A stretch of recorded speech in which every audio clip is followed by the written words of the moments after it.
Hello friends, नमस्कार। इस video में टॉपिक स्टार्ट करेंगे इग्नू के CLIS कोर्स का पेपर BLII 012 और इस वीडियो में लोग बात करने वाले हैं यूनिट नंबर 5 की, जिसका टाइटल होगा फाइलिंग रूल्स, यानी फाइलिंग के नियम क्या क्या होते हैं उसके बारे में समझेंगे।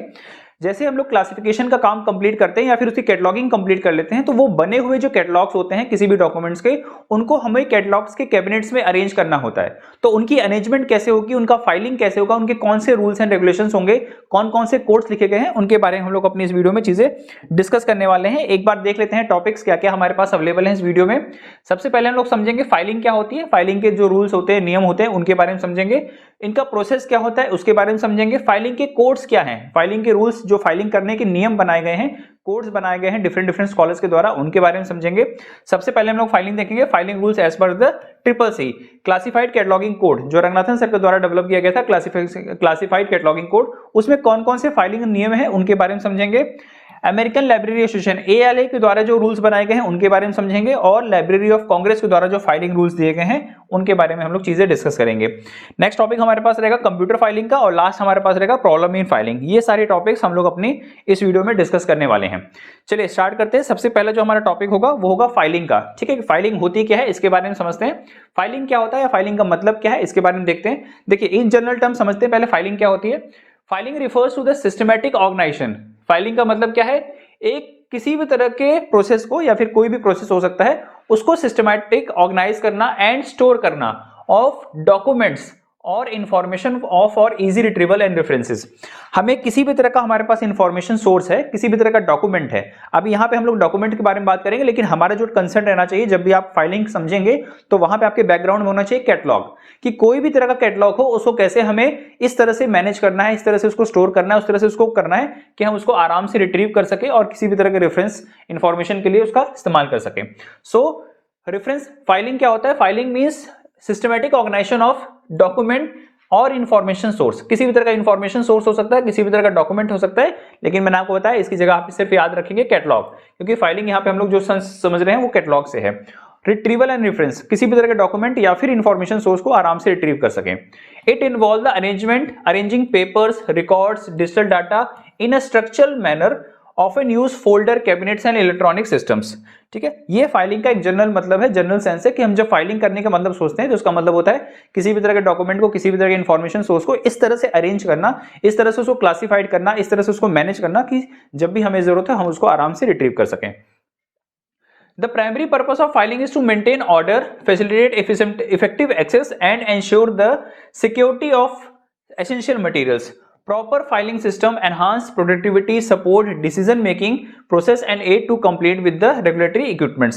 किसी भी तरह के फाइलिंग के मेथड में अगर हम लोग उसका बेस्ट इस्तेमाल करते हैं, बेस्ट यूटिलाइज करते हैं, तो हमें वो डॉक्यूमेंट जब भी चाहिए होगा उसको प्रॉपर मैनेज करेंगे, सो दैट कि हमें वो डॉक्यूमेंट जब भी चाहिए होगा हम उसको आराम से रिट्रीव कर सकें, और कभी भी किसी भी तरह के एज एविडेंस के रूप में भी हम उसका इस्तेमाल कर सकते हैं। ठीक है, it encompasses categorisations, labelling and storing information logically, enabling quick retrievals and fostering a streamlined workflow with the businesses, institutions or personal environment.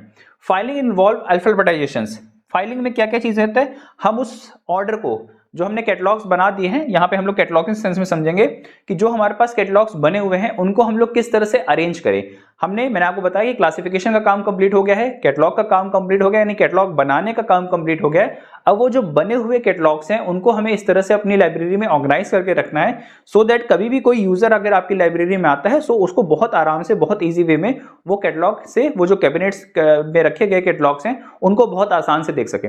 या फिर अगर आप ऑनलाइन पब्लिक एक्सेस कैटलॉग दे रहे हैं, OPAC का सिस्टम अगर आपकी लाइब्रेरी में है, आपने ऑनलाइन कैटलॉगिंग कर रखी हुई है, तो आपकी वेबसाइट पे वो कैटलॉग इस तरह से मैनेज होने चाहिए, इस तरह से अरेंज होने चाहिए, इस तरह से पब्लिश होने चाहिए कि किसी भी यूजर को किसी भी तरह के इंफॉर्मेशन को अगर उसमें रिट्रीव करना है तो बहुत आराम से, बहुत इजीली कर सके। सो कैटलॉगिंग में जो फाइलिंग होता है उसमें इन्वॉल्व होता है अल्फाबेटाइजेशंस, यानी उसको हम लोग को अल्फाबेटिकल सीरीज में चीजें अरेंज करनी है, या तो वर्ड बाय वर्ड हो सकता है, या तो फिर डिजिट बाय डिजिट, या फिर वर्ड्स बाय वर्ड्स हो सकते हैं। ठीक है, in greater extent for alphabetisation of there are 2 rules. 2 rules हैं इसमें। अगर हम लोग अल्फाबेटाइजेशन कर रहे हैं तो उसमें 2 रूल्स का नाम आपको याद रखना पड़ेगा। पहला होगा लेटर बाय लेटर का, और दूसरा होगा वर्ड बाय वर्ड। आपके एग्जाम में 1-2 बार क्वेश्चन पूछे गए हैं अल्फाबेटाइजेशन में कौन से 2 रूल्स हैं। पहला है वर्ड बाय वर्ड और दूसरा है वर्ड बाय वर्ड, और दूसरा है लेटर बाय लेटर। ठीक है, एक बार समझते हैं इनको, वर्ड बाय वर्ड और लेटर बाय लेटर क्या है।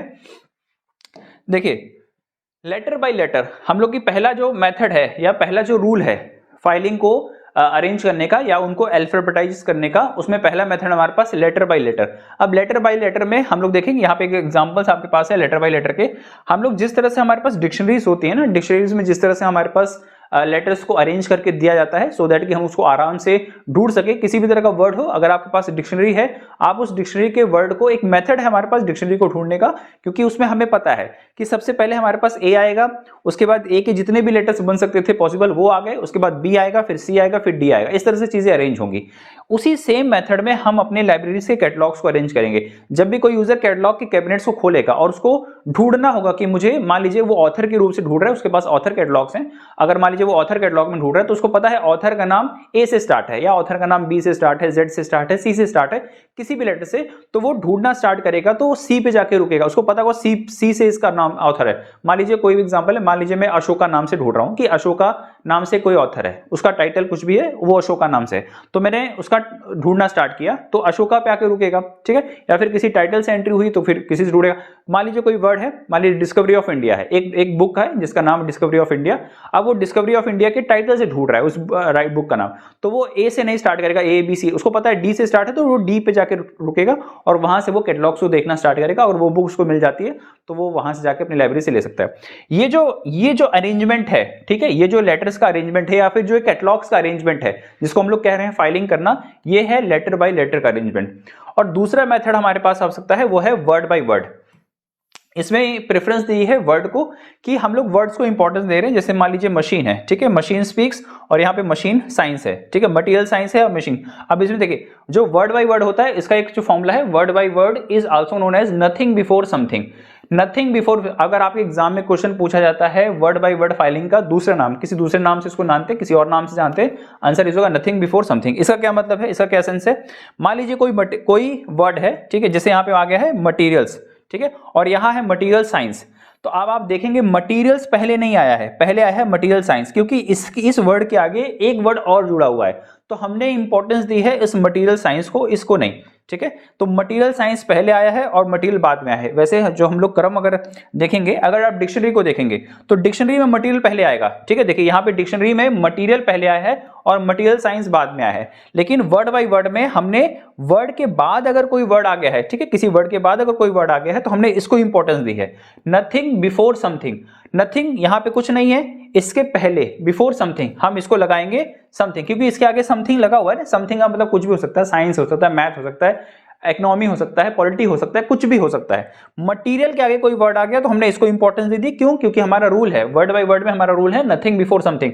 अगर इसके आगे नथिंग है, ठीक है, तो उससे पहले हम लोग समथिंग वाले वर्ड को लगा देंगे जो उससे पहले आया हुआ है। लेकिन डिक्शनरी में जस्ट इसका उल्टा होता है, मटेरियल पहले आएगा और मटेरियल के बाद अगर कोई वर्ड जुड़ रहा है तो मटेरियल साइंस इसके बाद आएगा, ठीक है। जैसे देखिए मैन ऑफ फिजिक्स यहाँ पे है, पहले आया है, और मैन ऑफ फिजिक्स यहाँ पे लास्ट में आया है। जैसे यहाँ पे मेंड योरसेल्फ सेकंड लास्ट पे है, और यहाँ पे देखिए मेंड योरसेल्फ सबसे लास्ट में आपके पास मिल रहा है।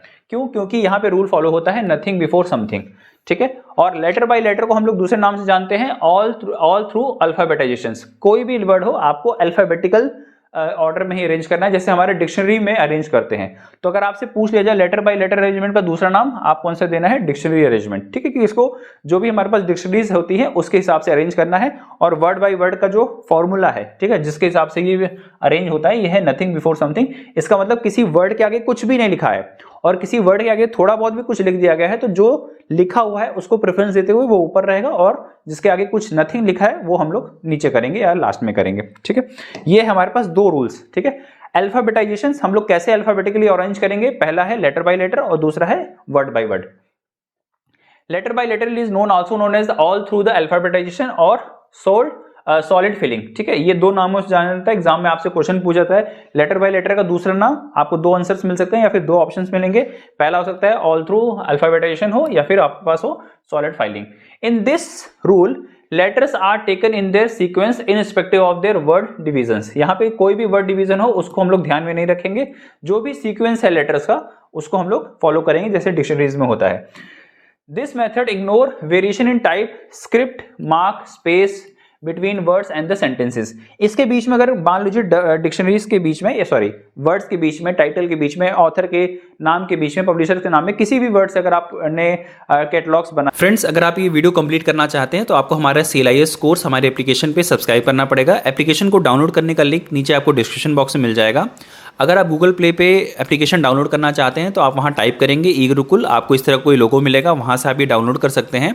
और अगर आप एप्पल फ़ोन यूज़र हैं तो आपको पहले क्लास प्लस एप्लीकेशन डाउनलोड करनी पड़ेगी अपने एप्पल स्टोर से, और वहाँ पे आपसे ORG कोड पूछा जाएगा, जो आपको टाइप करना होगा ZMXYG।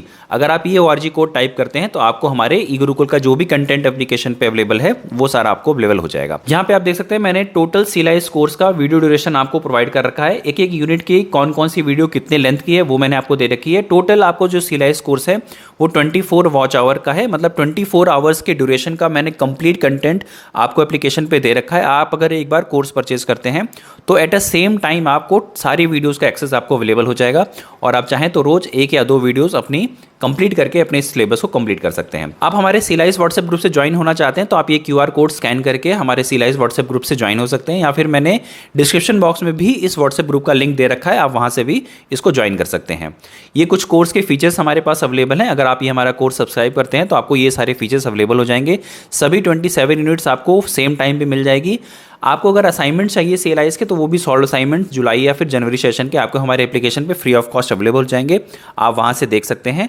कुछ और कंटेंट्स भी हमने यहाँ पे अपने इग्नू के अदर यूनिवर्सिटी के हिंदी में मटेरियल डाल रखे हैं, आप चाहे तो उनको भी एक्सेस कर सकते हैं। अगर आपको वीडियो पसंद आई होगी तो जरूर से लाइक करिएगा, अपने दोस्तों के साथ शेयर करिएगा, और इग्नू के CLIS कोर्स रिलेटेड किसी भी तरह के अपडेट्स को देखने के लिए आप हमारे इस चैनल को जरूर सब्सक्राइब करिएगा, ताकि आपको डे टू डे की जो भी इंफॉर्मेशन है आपके कोर्सेज रिलेटेड वो मैं आप तक पहुँचाता रहूँ।